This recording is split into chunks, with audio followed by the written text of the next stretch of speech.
राधे राधे भक्तों। देखिए, मैं क्षमा चाहता हूँ, मैं इतने समय से वीडियो नहीं डाल पाया कुछ पारिवारिक समस्याओं की वजह से, लेकिन अब रेगुलर वीडियो आएगी, ये कोशिश की जाएगी। प्लस मैं आपको आज एक ऐसे भक्त का चरित्र सुनाऊंगा जिसने जीवन में कोई ऐसी भक्ति नहीं करी। देखिए, हम लोग ये सोच के बैठे रहते हैं कि हाँ, अगर भगवान की भक्ति होनी चाहिए, कोई संत होंगे तो उनका ऐसा पर्टिकुलर स्वभाव होगा, वो अलग ही प्रकार के होते हैं। हमारे मन में, हमारे भाव में एक असाधारण छवि बनी होती है उनके प्रति, लेकिन ऐसा नहीं है। आज एक ऐसे आदर्श भक्त जिनका जीवन एक सामान्य जीवन रहा, जिन्होंने विशेष रूप से ऐसा कुछ भी नहीं किया, फिर भी अंतिम क्षण पे साक्षात भगवान श्री कृष्ण उन्हें लेने आए। देखिए, हमारे शास्त्रों में कहा है, जन्म जन्म मुनि जतन कराई, अंत राम कहीं आवत नहीं। जन्म जन्मांतर तक साधना करने पर भी उसका परिणाम क्या है? बच्चे ने साल भर पढ़ाई करी है तो उसका परिणाम क्या है? उसका परिणाम है एग्ज़ाम बहुत अच्छे हो जाना, जो रिजल्ट आने वाला है उसमें उसका एक्सीलेंट उसको करना, आउटकम जो आएगा, परिणाम जो आएगा वो शानदार आएगा। तो ऐसे ही मनुष्य जीवन भी जीवन भर संघर्ष, परेशानियां, सुख दुख, मिला जुला जीवन रहता है। जीवन में बहुत कुछ मिलना भी है, कुछ बिछुड़ना भी है। अंत में संघर्ष करते करते करते उस अवस्था तक पहुंचता है कि जब मृत्यु सामने खड़ी हो। लेकिन मृत्यु जब सामने आती है तो देखिए, मृत्यु के समय इंसान सब कुछ भूल जाता है। उस समय उसको क्या याद रहता है? हमारे शास्त्रों में कहा गया है कि जिस चीज का चिंतन आपने बहुत गहराई से किया है, वो चीज सबसे ऊपर उठ के आ जाती है। क्योंकि उस समय मृत्यु काल का समय ऐसा होता है कि बाकी सब चीजें लुप्त हो जाती है, इंसान की स्मृति लुप्त हो जाती है, भूल जाता है, दिमाग में कुछ नहीं आ रहा होता है। लेकिन एक प्रबल इच्छा जिसका चिंतन उसने किया है, जीवन भर जिसका मनन किया है, वो चीज ही सामने आती है। इसीलिए तो कहा गया है कि जन्म जन्म मुनि जतन कराई, अंत राम कहीं आवत नाही। कि अगर हमने जीवन भर भगवान का भजन नहीं किया तो फिर भगवान अंतिम क्षण पे याद आने वाले नहीं हैं।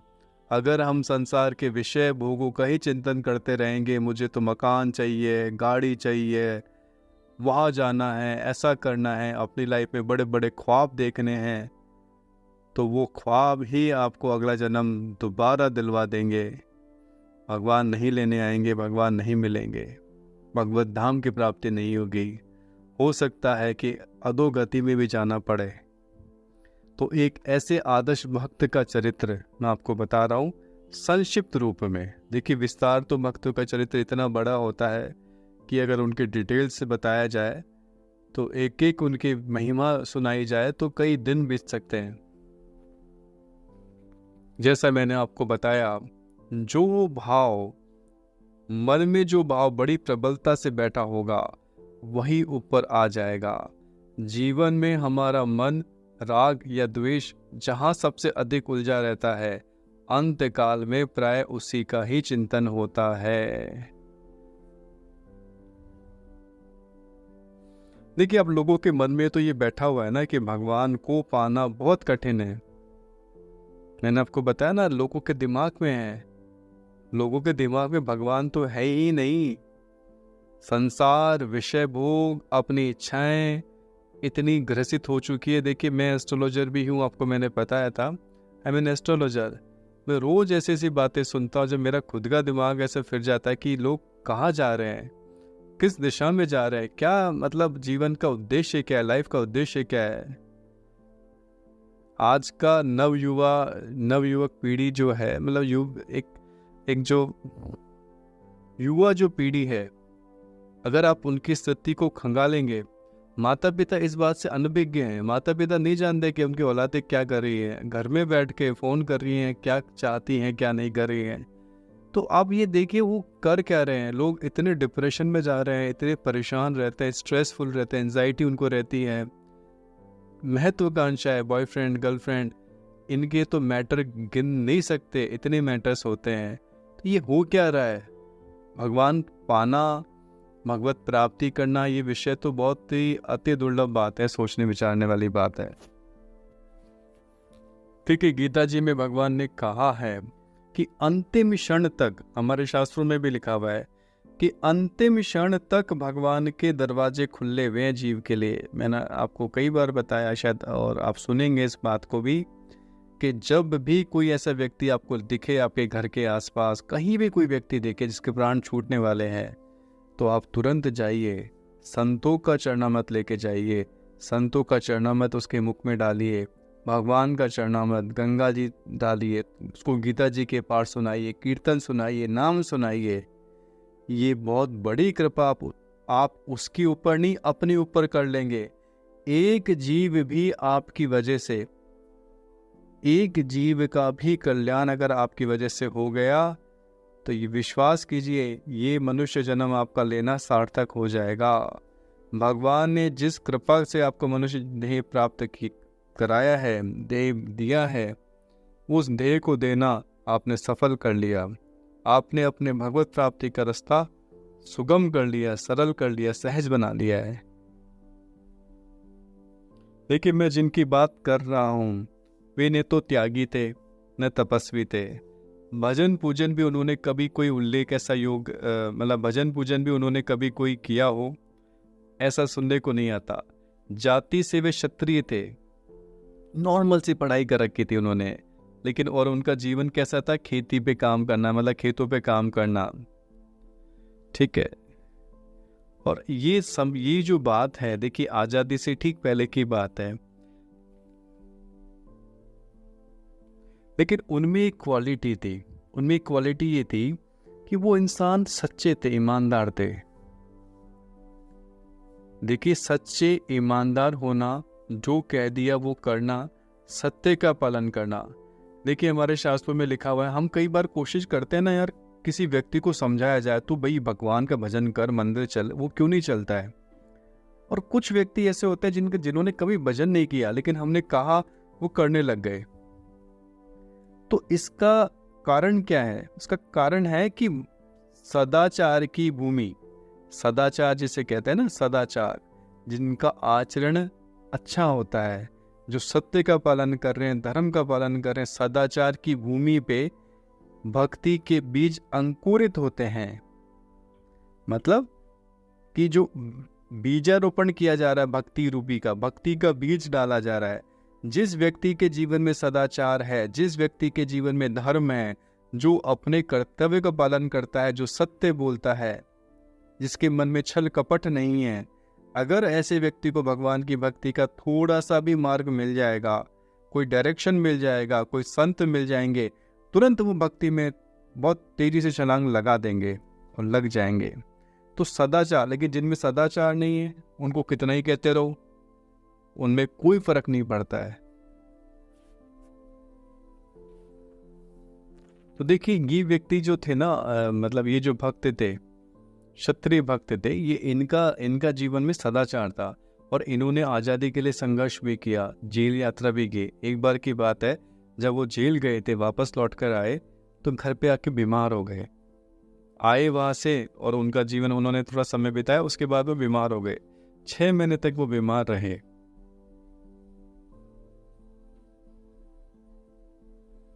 और एक दिन की बात है, देखिए एक दिन उन्होंने क्या कहा कि देखो, उन्होंने अपने परिवार वालों को बुलाकर कहा, ये जो ज़मीन है इसको गोबर से लीप दीजिए ज़मीन को, और मुझे उस पर लिटा दीजिए, एक कंबल बिछा दो और मुझे लिटा दो, क्योंकि मेरा शरीर छूटने वाला है। वो बिल्कुल नॉर्मल से थे, क्योंकि ये सब भी उनकी 6 महीने से थी, और ऐसी कोई गंभीर बीमारी उनको नहीं थी कि उनको शरीर छोड़ना पड़ जाए। लेकिन उन्होंने तुरंत अपने घर वालों को बुलाया और बड़े कॉन्फिडेंस से कहा कि आप तो फटाफट से गोबर लीप दो। पहले देखिए, आजकल तो टाइल्स का ज़माना है, लेकिन पहले गोबर से लीपे जाते थे, और हमारे शास्त्रों में भी लिखा हुआ है कि भाई आप गोबर से लीप कर ही, जैसे किसी का प्राण छूटने वाला हो तो उसको खाट या पलंग पे नहीं लिटा के रखना चाहिए, ज़मीन पे लिटा देना चाहिए, क्योंकि ज़मीन पे लिटाने से उसको सहज ही उसका जो शरीर छूटने में उसको उतना कष्ट नहीं होता है, और भगवान के लिए दरवाजे भी इसको खुल जाते हैं। मतलब उसको सहज ही शरीर छूटने का एक जो विधि है, प्रॉपर विधि है, वो ज़मीन पे लिटाने की है। तो उन्होंने ये कहा कि मुझे ज़मीन लीप दीजिए और कंबल बिछा दीजिए, मुझे खाट से नीचे सुला दो, और थोड़ी देर में मेरा शरीर छूटने वाला है। देखिए घर के लोगों ने ऐसा ही किया और उनकी महात्मा गांधी जी के प्रति श्रद्धा थी तो उन्होंने महात्मा गांधी जी का चित्र मांगा। लेकिन वहीं पे उसके आसपास थोड़े एक संत रहते थे, वो संत भी वहाँ पधारे उस समय। तो उन संत ने कहा कि नो डाउट आपकी महात्मा गांधी जी के प्रति श्रद्धा है, लेकिन अंतिम क्षण पे सिर्फ भगवान का ही स्मरण होना चाहिए क्योंकि यही शास्त्रों की आज्ञा है। तो उन्होंने भगवान का चित्र मांगा और भगवान का चित्र मांगा, गीता जी के पाठ सुनाने के लिए कहा और उन्होंने तत्काल कह दिया कि गीता जी के पाठ सुना रहे हो, लेकिन इसको मैं पूरी गीता जी सुन नहीं पाऊंगा। देखिए गीता जी सुनने में कितना समय चाहिए, अगर गीता जी किसी को कंठस्थ है तो 1.25 घंटे में गीता जी सुनाई जा सकती है। अगर गीता जी किसी को कंठस्थ है तो बहुत जल्दी गीता जी का पाठ किया जा सकता है। लेकिन उन्होंने कहा कि मैं पूरी गीता जी नहीं सुन पाऊंगा, ये वाला अध्याय मुझे सुना दो क्योंकि मुझे भगवान लेने आने वाले हैं। देखिए उनको ऐसा एहसास होने लग गया, पता लगने लग गया ये क्या था। और थोड़ी देर बाद में देखते हैं वो क्या कहते हैं कि भगवान साक्षात त्रिलोकीनाथ भगवान श्री कृष्ण पधार चुके हैं और वो मुझे लेकर जाने वाले हैं। वो मुझे कह रहे हैं चलने के लिए और अब मेरा मन संसार के सभी पद पदार्थों से हट चुका है। अब मेरा मन भगवान श्री कृष्ण में एक टक रूप से लग चुका है। तो भगवान श्री कृष्ण ही उन्हें लेकर चले गए। ऐसी सहजता, ऐसी सरलता, ऐसी भक्ति कैसे उन्हें प्राप्त हुई? ऐसी भक्ति प्राप्त हुई उनके सदाचार रूपी जीवन से, उनके प्रारब्ध कर्मों के आधार पर। और उनका जो जीवन था, जब उन्हें संत की प्राप्ति हुई, भगवान की प्राप्ति हुई, अंतिम क्षण पर गंगा जल की प्राप्ति हुई, जो अंतिम क्षण पर गीता जी का पाठ सुनाया गया, उन्हें भगवान मिल गए। इसलिए कभी भी ऐसा मत सोचिए कि भगवान हमें नहीं मिल सकते हैं। भगवान तो सबको मिल सकते हैं जो भक्ति चाहेगा। देखिए महाराज जी, सभी संत लोग इस बात पे जोर भी देते हैं कि हमारे संसार में, देखिए हम लोग तो एस्ट्रोलॉजी के हिसाब से भी देखते हैं कि भैया आपकी शादी कब होगी या आपका कोई काम कैसे होगा। तो ये जो भी है ये तो हमारे कर्मों के आधार पे हमें प्राप्त होता है। लेकिन भगवान की प्राप्ति केवल आपकी इच्छा, आपकी व्याकुलता उस पर अधीन है। कहने का भाव यह है कि अगर भक्त की इच्छा है कि मुझे भगवान मिले, और भक्त में व्याकुलता होनी चाहिए, उत्कंठा होनी चाहिए। देखिए बिना उत्कंठा के भगवान मिलेंगे तो भी वो आप उनकी कदर ही नहीं कर पाओगे। कल मैं अपनी मौसी जी से बात कर रहा था, तो मैं उनसे जब बात करते करते मैंने उनसे कहा, मैंने कहा देखो आज हम लोग बचपन के अपने दिन को याद करते हैं कि हम अपने गांव जाते थे, वहाँ कैसे रहते थे, ग्रामीण परिवेश कितना सुलभ था, कितना सहज था, कितना सरल था। तो मौसी जी ने कहा कि हाँ वो दिन भी थे, लेकिन आज गांव में 4-5 मकान रह गए, बाकी सब जो गांव वाले थे उन्होंने अपने अपने मकान बना लिए हैं। तब मैंने उनको ये कहा, देखो शहर वाले जो हैं वो सोचते हैं कि वो गांव के दिन कितने अच्छे थे, प्रकृति से जुड़े हुए थे, प्रकृति के दिन कितने अच्छे थे, वो ग्रामीण वेश में, ग्रामीण परिवेश में, वहाँ की जलवायु, वहाँ की मिट्टी कितनी अच्छी थी। और गांव वाले सोचते हैं कि शहर की गाड़ी, घोड़े, मोटर, मकानें, बिल्डिंगें ये कितनी अच्छी है। तो जिसके पास जो चीज़ होती है वो उसकी कदर नहीं कर पाता है। मैंने उनको ये कहा, मैंने कहा देखो जिनके पास में उनको जो सुलभ है वो अपने को नहीं है, और अपने को जो सुलभ है वो उनको सुलभ नहीं है। तो लेकिन वो उस चीज़ की कदर नहीं समझ पा रहे हैं। आगे जाके समझ में आएगा जो हम प्रकृति का नाश कर रहे हैं, इसका दुरुपयोग, इसका जो नेगेटिव इफेक्ट्स हमारी जलवायु पर, हमारी प्रकृति पर, हमारे शरीर पे पड़ रहा है, वो कितना खतरनाक है। राजा खटवांग हुए हैं, राजा खटवांग ने 2 घड़ी में भगवान को प्राप्त कर लिया। तो ईश्वर को प्राप्त करना, मैं अंतिम बात कह रहा हूं, ईश्वर को प्राप्त करना आपकी व्याकुलता का विषय है, आपकी इच्छा का विषय है। और ये इच्छा जगेगी कैसे?